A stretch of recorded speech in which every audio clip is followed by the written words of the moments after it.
Good morning students. તો આપણે last લેક્ચરમાં આપણે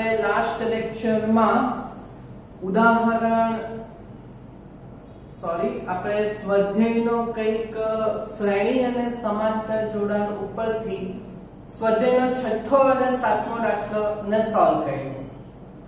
બરાબર, જેમાં આપણે પરિપથનું શ્રેણી અને સમાંતર માટે કુલ કેપેસિટન્સ અને કેપેસિટર પરનો વિદ્યુત ભાર આપણે શોધેલો. પણ એક દાખલો શ્રેણી જોડાણ માટે હતો અને બીજો દાખલો હતો સ્વાધ્યાયનો સાતમો સમાંતર જોડાણ માટે. હા ને? ઓકે. હવે જે આપણે ઉદાહરણમાં જશું તે ઉદાહરણ નંબર 9. ઉદાહરણ નંબર 9 જે છે તે શ્રેણી અને સમાંતર કેપેસિટરના જોડાણ માટેનો મિશ્ર દાખલો છે. બરાબર, તો આપણે એ વસ્તુને આપણે એ જ કોન્સેપ્ટ પ્રમાણે સોલ્વ કરશું.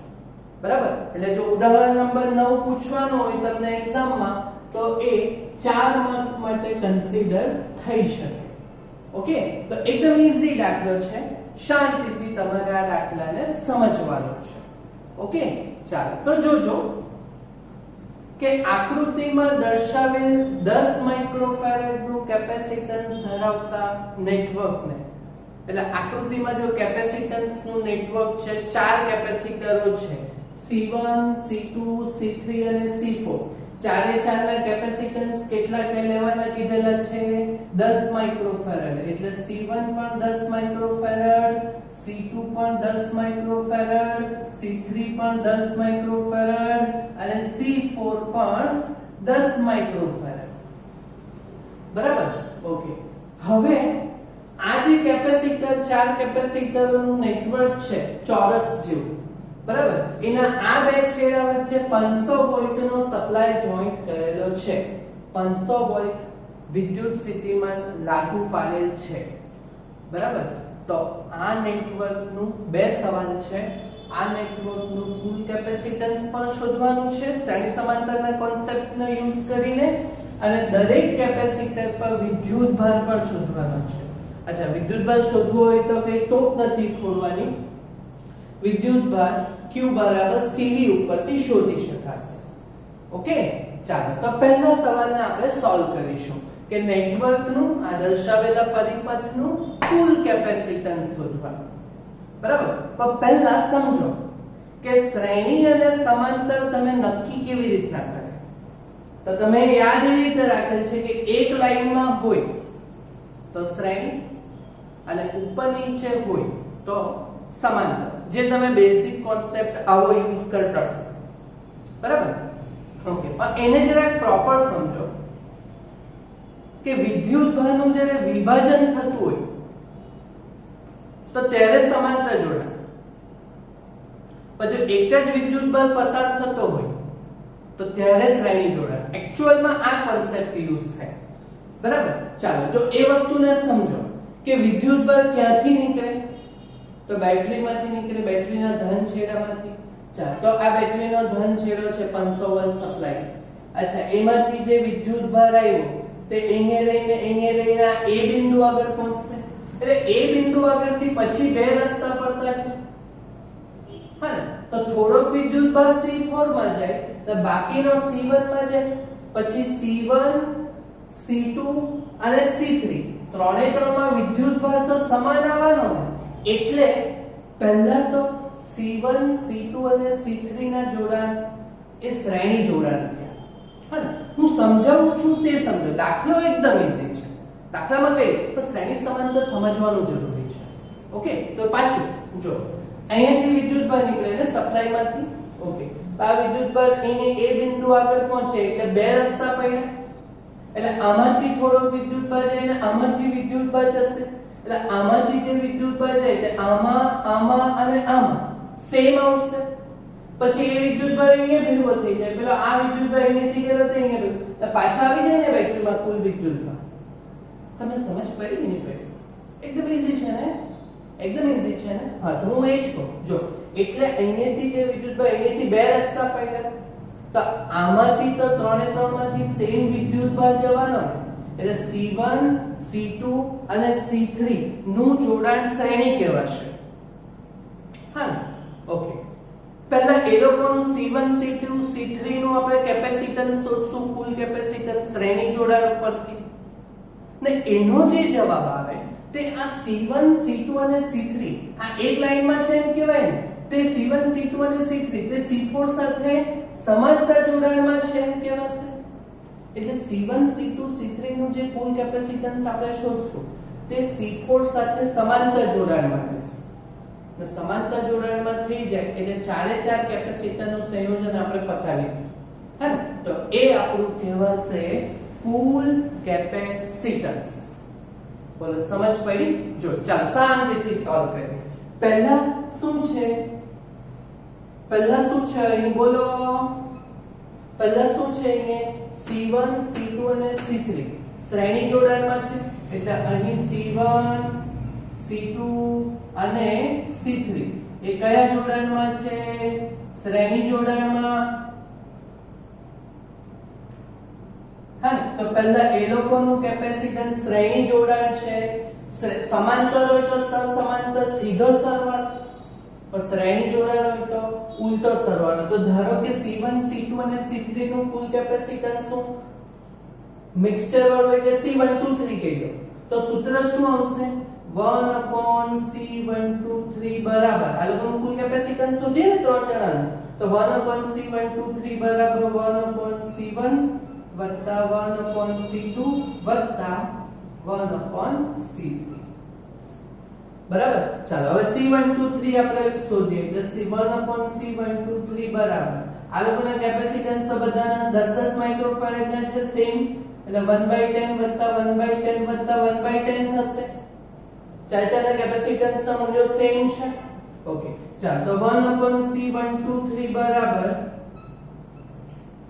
1/10 વત્તા એટલે 10 દસા, એટલે ઉપર 1 વત્તા 1 વત્તા 1 3/10 થશે. પણ આ તો કોનો જવાબ આવ્યો? 1/C123 નો. એટલે આપણે C123 બરાબર 10/3 થશે. હા, તો 10/3 એટલે 10/3 તમે કેલ્સીમાં કરશો તો તમને મળશે 3.33 ને કેપેસિટન્સ અહીંયા માઇક્રોફેરાડમાં છે ને, એટલે 3.33 માઇક્રોફેરાડ. બોલો સમજ પડી? ઓકે, જો અહીંયાથી વિદ્યુતભારનું વિભાજન થયું, આ લોકો બધામાં સેમ, તો આમાં C4 માં વિભાજિત થયેલો ને, એટલે હવે શું થાય કે આ લોકોનું કેપેસિટન્સ C123 અને આ કયો C4 એ સમાંતર જોડાણમાં કહેવાશે. આ જ વસ્તુ મેં સમજવાની છે. બરાબર? એટલે C123 અને આ C4 એ સમાંતર જોડાણમાં છે, એટલે એ સમાંતર જોડાણનું કેપેસિટન્સ કરશું આપણે, તે ફાઇનલ થશે આપણું એક પરિપથનું કુલ કેપેસિટન્સ થશે. એટલે હવે શું કરીએ આપણે? એટલે હવે C123 અને બીજું કોણ? C4 એ કયા જોડાણમાં છે? સમાંતર જોડાણમાં. સમાંતર જોડાણમાં હોવાથી ચાલો એટલે હવે આવશે પરિપથનું કુલ કેપેસિટન્સ. તો પરિપથનું કુલ કેપેસિટન્સ છે આ ફાઇનલ, એટલે આપણે C કહી દઈએ, તો પરિપથનું કુલ કેપેસિટન્સ C બરાબર સમાંતર જોડાણ છે ને, તો સસમાંતર સીધો સરવાળો, એટલે C123 વત્તા C4. બોલો, એટલે C બરાબર C123 આપણે કેટલું શોધ્યું? 3.33 કર્યું આપણે, વત્તા C4 કેટલું થશે? બોલજો C4 કેટલું છે? 10. એટલે C બરાબર આ પરિપથનું કુલ કેપેસિટન્સ કેટલું આવશે? 13.33 માઇક્રોફેરાડ. આ શું આવ્યું આપણું? પરિપથનું એટલે કે નેટવર્કનું કુલ કેપેસિટન્સ. બોલો સમજ પડી? એનો આ પહેલો સવાલ. હા, હવે આ બધા કેપેસિટર પર વિદ્યુતભાર બી સપ્લાય પ્રસ્થાપિત થશે ને, તો દરેક કેપેસિટર પર શું શોધવાનો છે? વીજભાર. હા, દરેક કેપેસિટર ઉપર તો પછી શોધશું, પહેલા પરિપથનો કુલ વિદ્યુતભાર શોધી લઈએ ને. હા ચાલો, તો પહેલા પરિપથનો કુલ વિદ્યુતભાર બોલો. તો પરિપથનો કુલ વીજભાર એટલે Q બરાબર ટીવી ની સીવી. ચાલો, એટલે એ આપણે Q બરાબર, ચાલો C એટલે કેપેસિટન્સ, કેટલું મેળવેલું છે કેપેસિટન્સ આપણે, કુલ કેપેસિટન્સ 13.33 માઇક્રોફેરેડ છે, એટલે 10 ની -6 બરાબર. અને વોલ્ટેજ સપ્લાય આપણે કેટલા કરેલા છે 500, એટલે ગુણ્યા આ કેટલા થશે 500 થશે. બોલો સમજ પડી આવ્યું? એટલે Q બરાબર, હવે આપણે જરા કેલ્સી જોઈશે. હા, તો આ કેલ્સી જસ્ટ અ મિનિટ, હા એક જ મિનિટ.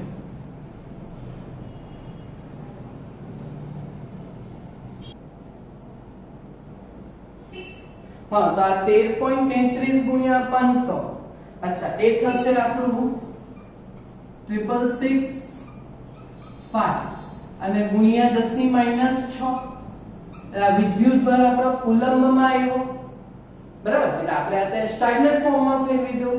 ઓકે, એટલે Q બરાબર કેટલું થશે 6.66 ગુણ્યા 10 ની -3 આટલા કુલમ્બ. બોલો સમજ પડી? સમજ પડી ગઈ ને આવ્યું? ઓકે, પણ આ તો આપણે શું શોધ્યું, દરેક કેપેસિટર ઉપર વિદ્યુતભાર શોધવાનો છે. આપણે શું કર્યું હજુ સુધી, આખા નેટવર્કનો કુલ પરિપથ શોધાઈ ગયો. હા, એટલે હવે આપણે શું કરીએ તો જો અહીંયાથી જે વિદ્યુતભાર નીકળ્યો તે Q બરાબર. હવે આ જ વિદ્યુતભાર આમાંથી જશે થોડોક અને આમાંથી જશે, આ બધામાં સેમ જશે. હા, તો ઓકે, તો આપણે શું કરીએ, આ ત્રણમાં અલગ અલગ શોધીએ એના કરતા આપણે શું કરી નાખીએ કે આ Q વિદ્યુતભાર જે ગયેલો હતો એમાંથી આ Q4 માં કેટલો છે, એટલે આ C4 કેપેસિટરમાં વિદ્યુતભાર કેટલો છે, તો આપણે C4 કેપેસિટર પરનો વિદ્યુતભાર Q4 કહીએ.